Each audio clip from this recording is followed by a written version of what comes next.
సీత సీత నన్ను కన్న తల్లిలా చూసుకుంది.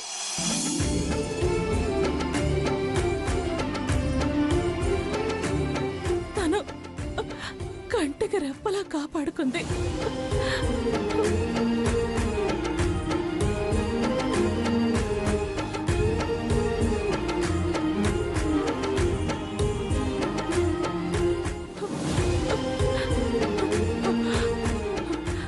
సీత చిన్న పిల్లైనా తను నా ఆయుష్ను పెంచింది.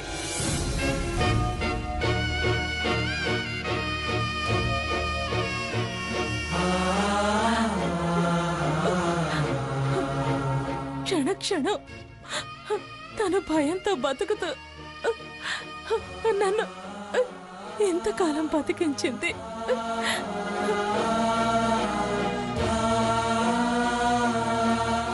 శారదా, నిన్ను మన ఇంటికి తీసుకెళ్దాం అనుకుంటున్నాను.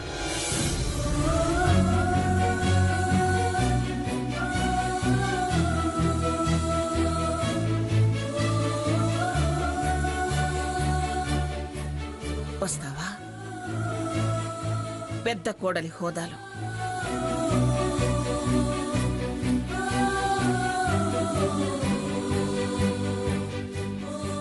అత్తయ్య గారు ఇంటికా?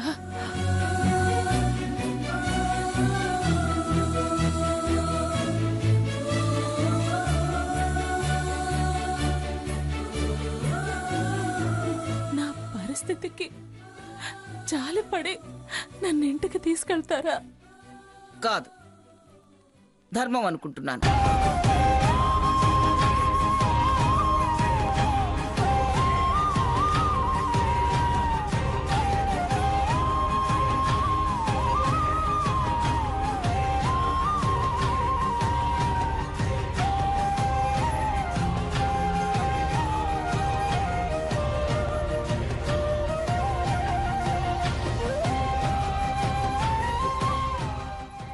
మీరలా అనుకుంటే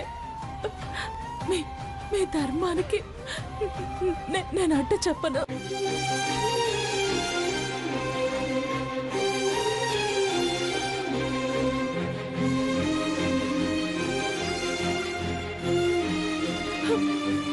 నేను కన్నవాడి చేతిలోనే కన్ను మూస్తే వాడి గుండె పగిలిపోతుందనే భయపడ్డాను.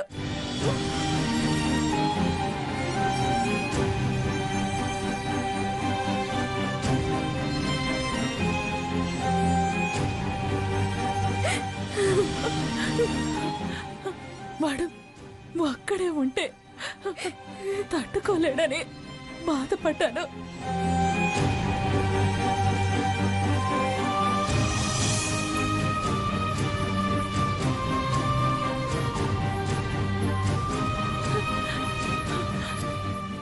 సీత ఉన్న అది చిన్న పిల్లని కంగారు పడ్డాను.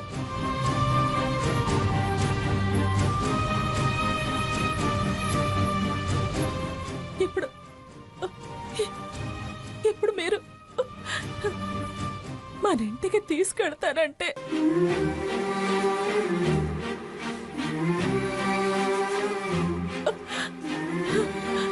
కట్టుకున్నవాడు కన్నవాడికి తోడుంటాడని ధైర్యం వచ్చింది అత్తయ్య.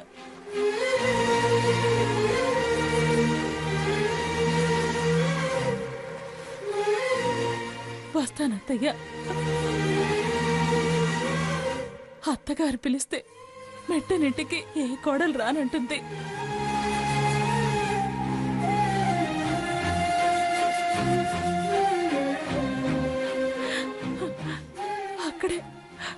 అక్కడే కన్ను మోయడం కంటే నాకిక తృప్తి ఉంటుంది. శారదా,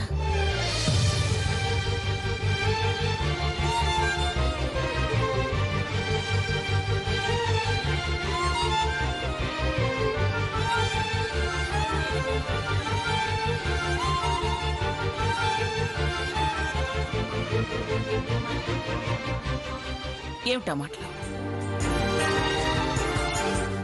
నీకేం కాదు, నీకేం కాదు. వద్దత్తయ్య.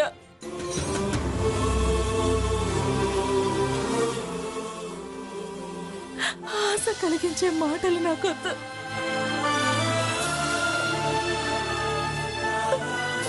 వద్దత్తయ్య.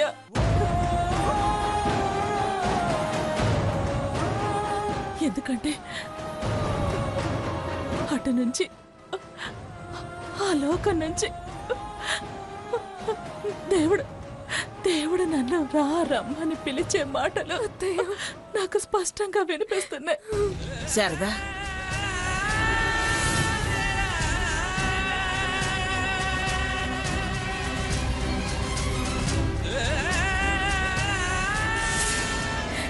అమ్మా ప్లీజ్ అమ్మా, వద్దమ్మా, అలా మాట్లాడొద్దమ్మా.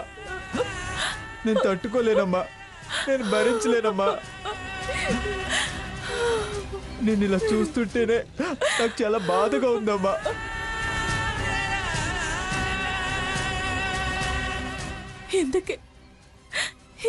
ఎందుకేరా సీతతో ప్రమాణం చేయించుకున్నాను, నీకు చెప్పొద్దు అని ప్రమాణం చేయించుకున్నాను. సంజయ్, త్వరగా మేము ఇంటికి వెళ్ళడానికి ఏర్పాట్లు చేయి. అలాగేనండి. అమ్మా రఘు,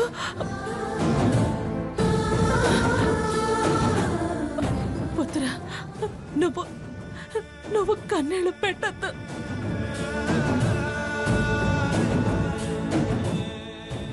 నీ కన్నీళ్ళు నేను చూడలేనురా,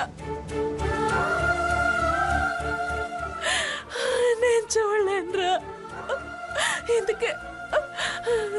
ఎందుకేరా ఎన్ని రోజులు నీకు కనపడకుండా ఉంది.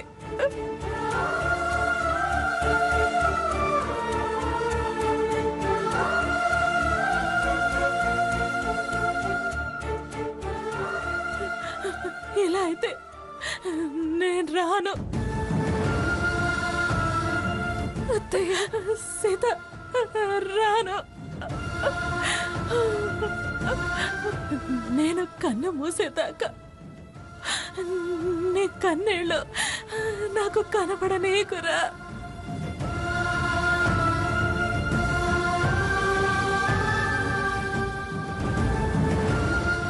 అలాగే అమ్మా, అలాగే. పద వెళ్దాం.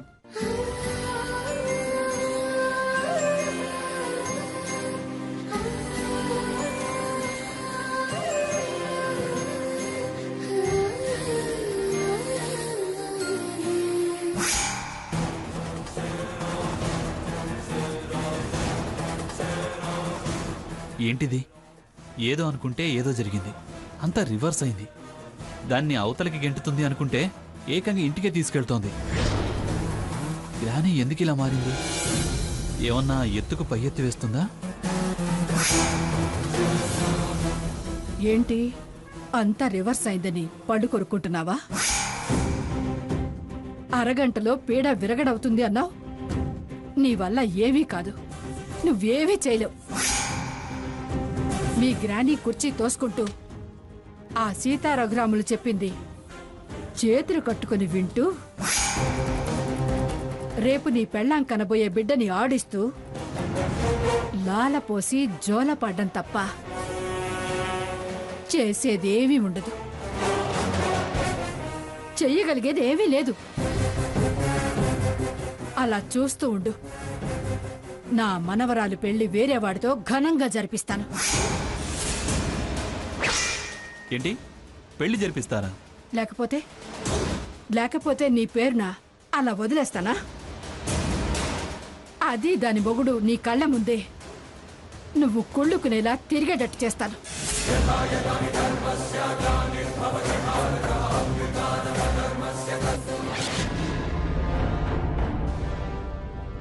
ఆగండి.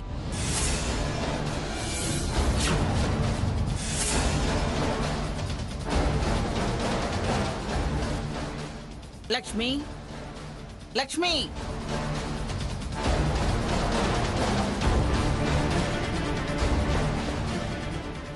ఇప్పుడు తానెందుకు పిలుస్తున్నావు?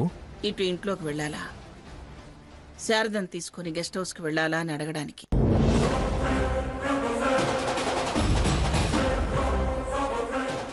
ఏంటి మగా నువ్వు మాట్లాడేది?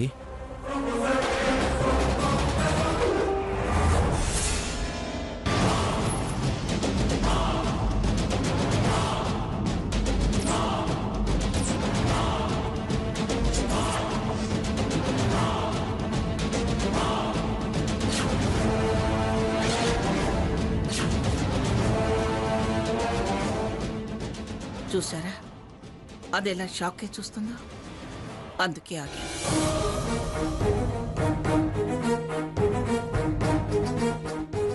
చూడు లక్ష్మి, ఇంతవరకు ఇంటికి ఎవరు రాకూడదు ఎవరు రావాలని నేనే నిర్ణయించేదాన్ని. ఇప్పుడు ఇది నా ఇల్లే, నిర్ణయం నాదే. కానీ ఈసారి మాత్రం శారద ఇంట్లోకి రావాలంటే నిజానికి నిన్నే అడగాలి.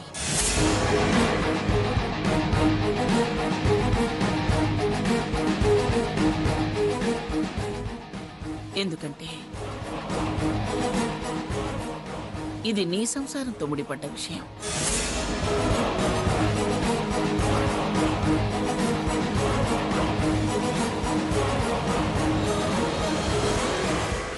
అయినా నిన్ను అడగకుండానే తన్ని తీసుకొచ్చాను.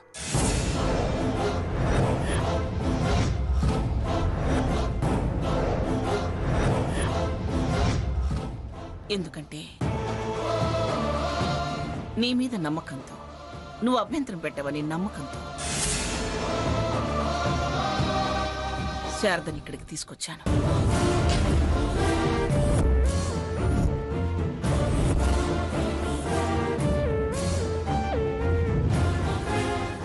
తనున్న పరిస్థితి అలాంటిది.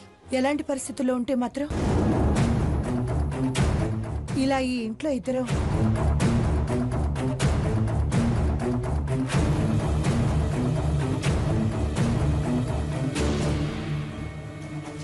అందుకేగా ఆగింది, నిన్ను పిలిచింది.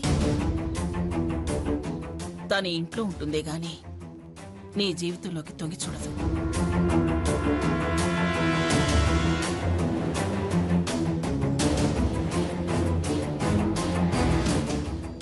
దాన్ని మనమందరం కలిసి చూడాల్సిన బాధ్యత ఉంది. శారదకి ఏమైందమ్మా? కాస్త నువ్వు ఆగు, తర్వాత చెప్తాను. లక్ష్మి, నువ్వెందుకు అలా చూస్తున్నావో నాకు తెలుసు.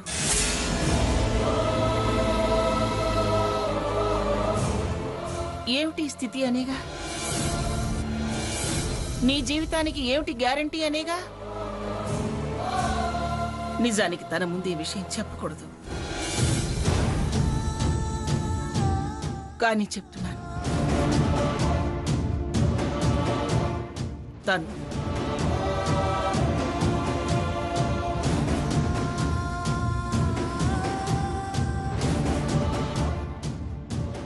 Cancer patient.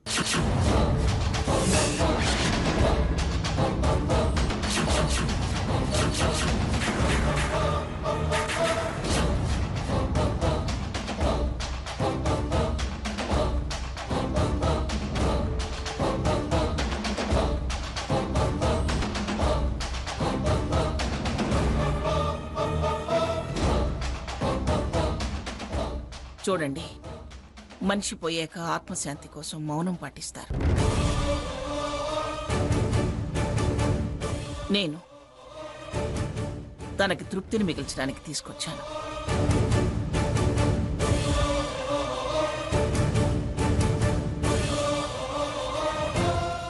ఇంతకన్నా వివరంగా నేనేం చెప్పలేను.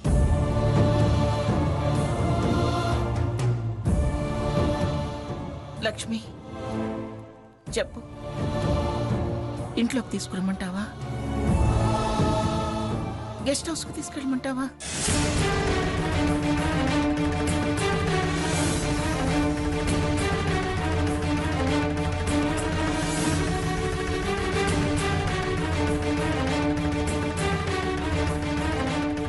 జబ్బుతో ఉందని చెప్తున్నారుగా, అర్థం చేసుకోగలను.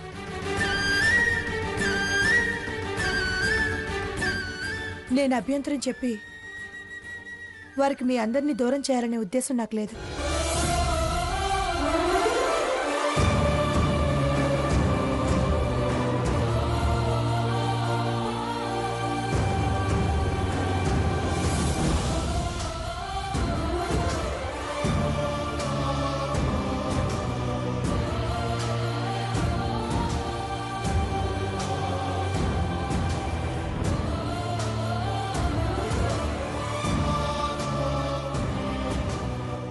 మంచి అనిపించుకోవడానికి కాకపోయినా నేను మనిషిని అత్తయ్య గారు. నాకు మనసుంది. ఒక్క నిమిషం ఉండండి.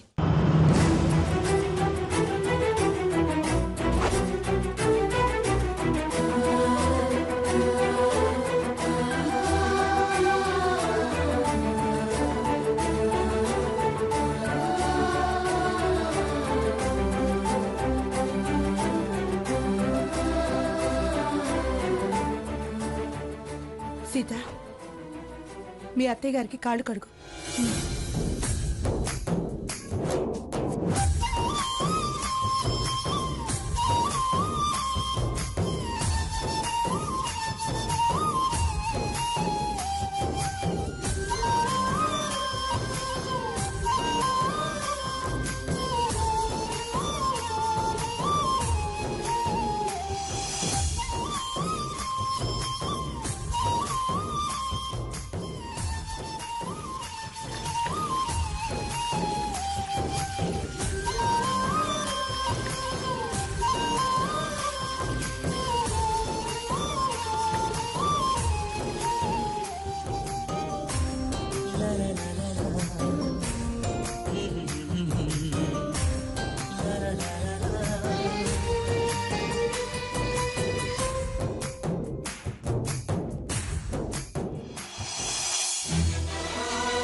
రండి.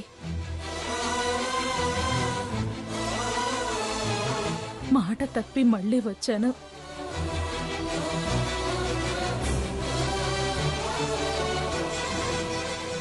నన్ను క్షమించు లక్ష్మి. మళ్ళీ రానమ్మా.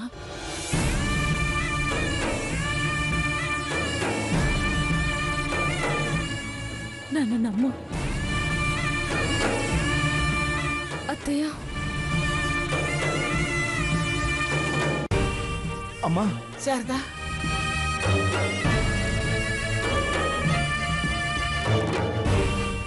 నిజం మాట్లాడాలంటే నా స్థానం ముందు మీదే. ముందైనా వెనకైనా ఆ స్థానం ఎప్పటికీ నీదేనమ్మా. ముందు లోపలికి రండి. సీత, శారదాన్ని గదికి తీసుకెళ్ళమ్మా. అలాగే అమ్మమ్మ గారు.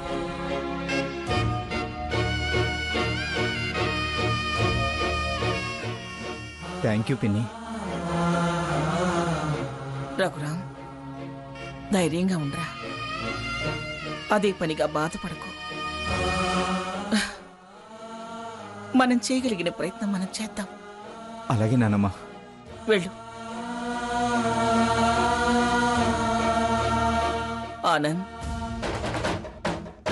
దాని జీవితం ఇక రోజుల మీద ఉందిరా. ఈ 4 రోజులైనా తృప్తిగా బతుకుతుందని తీసుకొచ్చాను. కాస్త జాగ్రత్తగా చూసుకో. అలాగేనమ్మా. లక్ష్మి, దానికి ఆఖరి రోజులు. నువ్వేం కళ్ళు చిక్కించుకోకు. మీరు ఇంతగా చెప్పాల్సిన అవసరం లేదు అత్తయ్య గారు. నాకు చేతనైన సహాయం నేను చేస్తాను.